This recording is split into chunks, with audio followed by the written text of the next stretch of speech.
जब तक बात ध्यान से नहीं सुनोगे तो भजन का आनंद नहीं आएगा। कि एक बार भोलेनाथ अपनी मस्ती में मस्त कैलाश पर्वत पे पहुंचे तो उस समय माता पार्वती 16 श्रृंगार कर रही थी।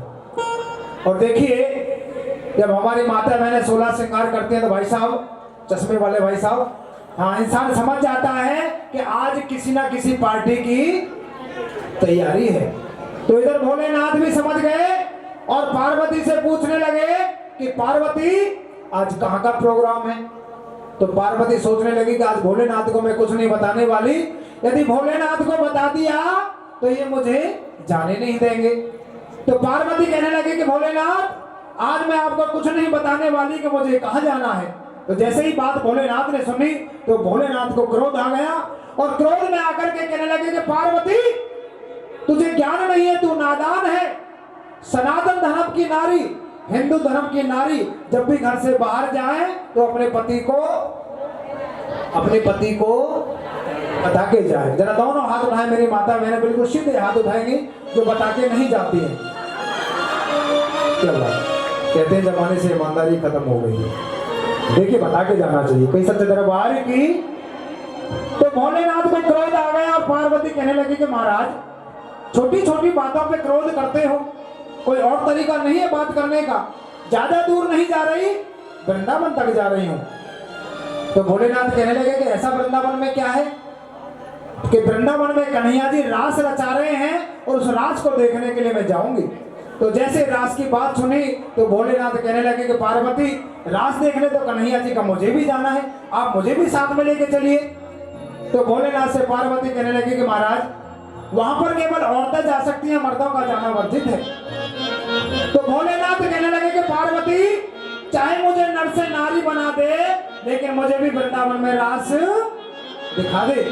आइए किस प्रकार से दोनों में आपस में बहस हो रही है और किस प्रकार से पार्वती भोलेनाथ को नर से नारी बनाकर के वृंदावन ले जाती है, आइए सुनिएगा। भोलेनाथ कहने लगे कि मैं भी रास में जाऊंगा प्यारी, ये बोले त्रिपुरारी बात सुन ले महारी। कौन कौन सुनना चाहेंगे भजन को? ताली जरूर बजानी है। अम्मा जी, बहन जी, आंटी जी, खाली गर्दन नहीं हिलानी। आप थोड़ा सीधे बैठ जाओ, ऐसे हो जाओ बाबा की तरफ, है जी? कोई बात नहीं, चलिए ये भी जरूरी है। हाँ, जरा दोनों हाथ उठा करके और ताली बजाते चलना ही कहना है। ये बोले तो पुरारी बात सुन ले महारी, ये बोले तो पुरारी बात सुन ले महारी, ओ मैं भी रास बजाऊंगा प्यारी, ये बोले तो पुरारी बात सुन ले महारी, ये बोले तो पुरारी बात सुन ले महारी।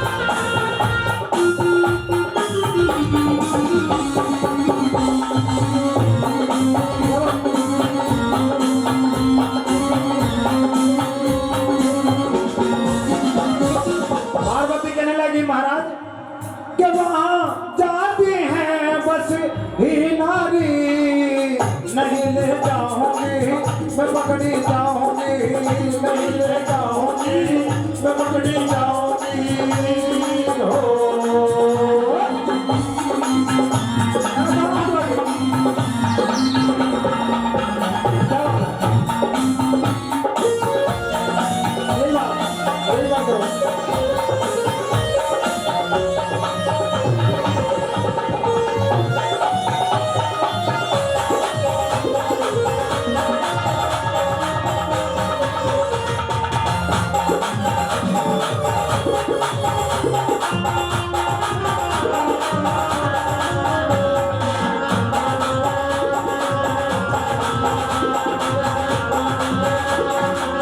भोलेनाथ कहने लगे पार्वती से, ओ गौरा प्यारी पहना दे मुझे साड़ी, सजा दे मुझे जल्दी से, गौरा प्यारी पहना दे मुझे साड़ी, सजा दे मुझे जल्दी से, मेरे माथे पे बिंदिया लगा दे, चमका दे मुझे जल्दी से, मेरे माथे पे बिंदिया लगा दे, चमका दे मुझे जल्दी से।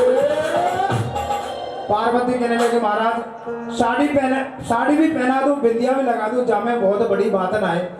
ये लंबी लंबी जटा 6-6 महीने हो जाते नहाते भी ना हो, शैम्पू भी ना करते हुए, तो क्या करूं? तो भोलेनाथ कहने लगे कि तेरी भी तो लंबी लंबी जटा है, तुम क्या करे? तो पार्वती कहने लगी कि महाराज मैं तो जोड़ा बना लेती हूँ। तो भोलेनाथ कहने लगे कि मेरा भी जोड़ा बना दे, तेरा जोड़ा बनता मेरा थोड़ा बड़ा बन जाएगा, मूड़ा बन जाएगा, मिलकर चलते रहोगे। और ये कहने लगे क्या समाधान बता रहे हैं? जटा जूट का बना दे जोड़ा, जटा जूट का बना दे जोड़ा, छोट चिंता सारी मेरी लाडली, कैसे मैं मानो बात तुम्हारी, तुम हो बड़े अनाड़ी, ओ भोले भंडारी, अगर किसी ने देख लिया तो पोल खुलेगी सारी, ओ भंडारी, कैसे मैं मानो बात तुम्हारी। अब भोलेनाथ समझ गए कि पार्वती मुझे ले जाना नहीं चाहती, तो भोलेनाथ कहने लगे कि पार्वती यदि तू मुझे ले जाना नहीं चाहती तो तेरा भी जाना कैंसिल। अब पार्वती सोचने लगी कि जब भी जाए क्या है, जब मैं भी ना जाऊंगी। तो पार्वती ने बहुत सुंदर काम किया कि चूंदर ली और भोलेनाथ को नर से नारी बनाना शुरू कर दिया और कह दिया कि जो भी समस्या आए आप उनका मुझे समाधान बता देना, मैं आपको नर से नारी बनाना शुरू कर दी हूँ। आइए देखिए क्या क्या समाधान कर रहे हैं और क्या क्या परेशानी आ रही है, सुनिएगा। कि एक लहरीदार चूनर माथे पे डाल के, भोला बन जाओ भोली घूंघट सवार के। कौन कौन सुनना चाहते हैं भजन को? ताली जरूर बजाना जी। भोलेनाथ के भजन में जो ताली नहीं बजाते उनके सपने में मोटे मोटे काले काले नाग आते हैं। सच दरबार की और ताली बजाते हुए भैया वही मिल करके, भोला बन जाओ भोली घूंघट सवार के, भोला बन जाओ भोली घूंघट सवार के।